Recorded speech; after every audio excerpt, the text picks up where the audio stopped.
Sempre que for necessário, deve ser implantado na via algum tipo de sinalização que possa ordenar o fluxo de veículos, de pedestres e dos demais usuários das vias. O responsável pela implantação desse tipo de sinalização é o órgão ou entidade de trânsito com circunscrição sobre a via.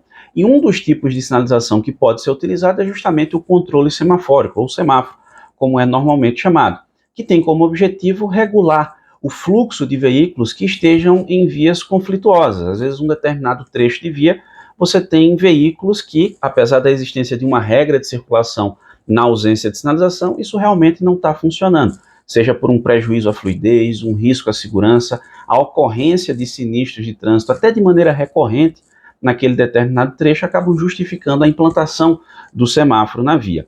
Inclusive, lá no regulamento de sinalização viária, está regulamentado na resolução 973 de 2022 do CONTRAN, nós temos as especificações técnicas para a implantação do semáforo na via.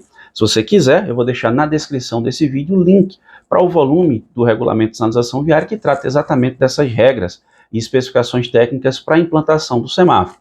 Quando esse semáforo é implantado na via, obviamente condutores e pedestres precisam obedecer àquela regulamentação que foi implantada pelo órgão entidade de trânsito com circunscrição sobre a via, objetivando exatamente a garantia da segurança e a preservação da fluidez.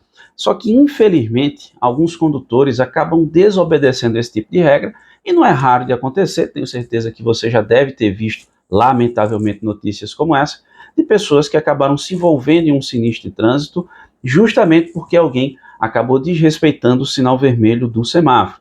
Eu, particularmente, já vi alguns casos do condutor, às vezes você está parado no sinal vermelho, ele olha para um lado, olha para o outro, no que ele vê que a outra via, o fluxo está baixo, não tem veículo passando, aí ele vai lá e avança o sinal vermelho. Como se avançar o sinal vermelho do semáforo numa circunstância em que não tem fluxo de veículos vindo de outra via, ou o fluxo está relativamente baixo, ele poderia avançar, o isentasse do cometimento de uma infração. Muito pelo contrário. Inclusive, na ficha de fiscalização dessa infração no Manual Brasileiro de Fiscalização de Trânsito, nós temos lá a previsão de quando efetivamente ocorre ou caracteriza a infração por avanço de sinal vermelho do semáforo. Então, quando é que se autua por esse tipo de infração? O semáforo efetivamente no vermelho, no início da passagem do veículo pela linha de retenção. Ou ainda, mesmo que não complete o movimento, se o veículo transpôs a linha de retenção na fase vermelha, ele parou na área de cruzamento ou sobre a faixa de pedestre. Então, passou a linha de retenção na fase vermelha, caracterizou a infração por avanço de sinal vermelho do semáforo. Se você observar, a ficha de fiscalização menciona a linha de retenção. Ela é a referência para fins de constatação dessa infração. Mas, afinal de contas, o que seria essa linha de retenção? A linha de retenção indica ao condutor o local limite em que ele deve parar o seu veículo.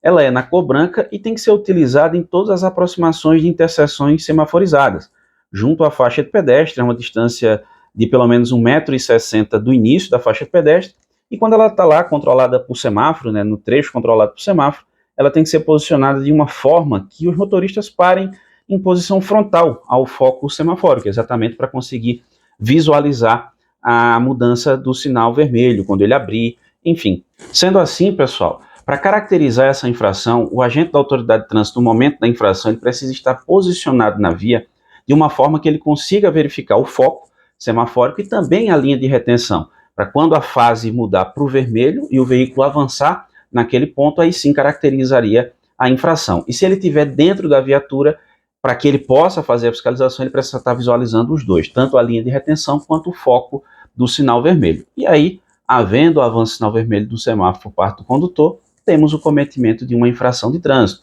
que está prevista no artigo 208 do CTB.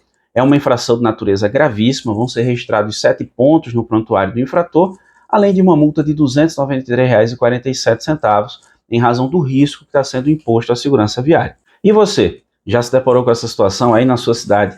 A turma costuma avançar o sinal vermelho com frequência ou respeita o sinal vermelho? Deixa aí nos comentários. Se você ficou com dúvida, concorda com algo ou discorda de algo, fica à vontade, vá deixando aí nos comentários. Você já sabe, deixou sua dúvida, a gente tenta te ajudar de alguma forma, beleza? Agradeço muitíssimo a você que me acompanhou até aqui. Um grande abraço, até a próxima.